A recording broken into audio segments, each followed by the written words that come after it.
Europe is facing the worst financial crisis in a generation. It all started in 2007 in the United States, where over-optimistic banks went bankrupt as a result of bad lending in the mortgage market. In September 2008, the fourth largest American investment bank, Lehman Brothers, collapsed.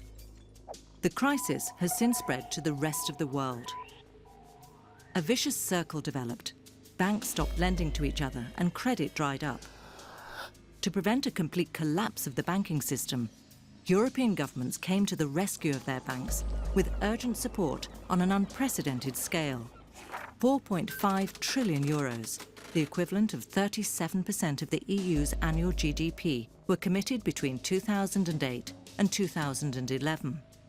The EU also launched a Europe-wide recovery programme to safeguard jobs and social protection levels and to support economic investment.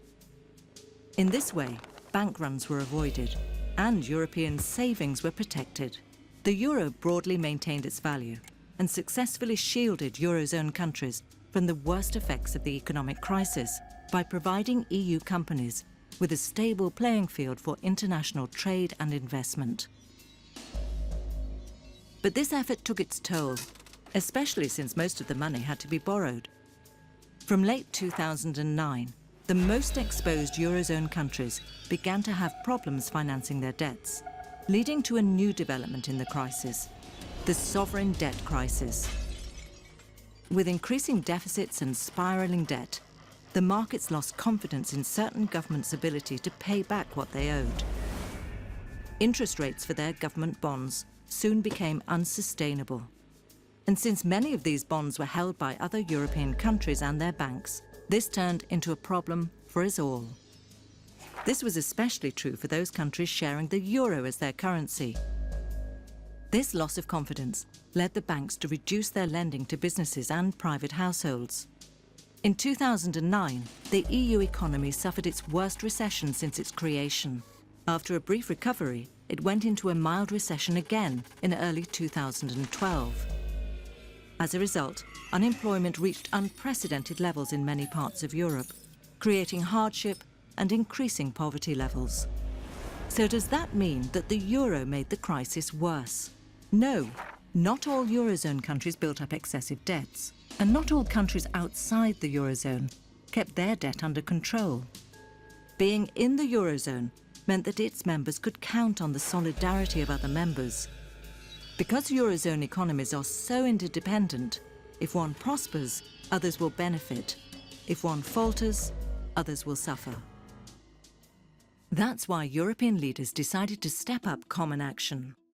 The key lesson of the crisis was that Europe needed to build a closer economic union to complement its existing monetary union and to ensure that public finances are sustainable. First, the EU introduced new, stronger rules to keep a tighter check on public debt and deficits, to make sure countries don't spend beyond their means. A new fiscal treaty was also signed to further strengthen confidence, limiting yearly structural deficits to 0.5% of the GDP. This crisis clearly shows that a debt-fueled economy is not sustainable. The European Commission will now make sure that the limits on debt and deficits are applied and that national budgets do not put at risk other European economies. This is the purpose of a fiscal union. Second, European financial supervision is being stepped up to ensure that banks are better capitalised, behave responsibly, and are able to lend money to households and businesses. This paves the way for a banking union to make sure that people's deposits are protected and taxpayers are not forced to pay for the failure of banks. Third, firewalls to protect the single currency are being reinforced through the European Stability Mechanism, a fund that will help Eurozone countries that are temporarily unable to borrow money on the financial markets or requires support for recapitalisation of fragile banks. Loans will be provided if countries agree to reform their economies and restore their financial stability. Fourth, the European Union will pursue the objectives of the Europe 2020 strategy, implementing structural reforms to tap Europe's jobs potential, to boost productivity and competitiveness. This implies targeted investments, using EU and national funds to sustain cutting-edge research, spread innovation and latest technologies, connect up Europe's transport and energy grids, and bring high-speed internet to all Europeans, wherever they live. Restoring economic growth is no easy task, but we are working together to deliver lasting solutions to the crisis. We need sound public finances across Europe and solidarity mechanisms for crisis situations, a fiscal union. We need stronger supervision of the financial markets, a banking union. We need a deeper economic union with targeted investment to boost growth and competitiveness. The European Union is a people's project, anchored in democracy and accountable to voters.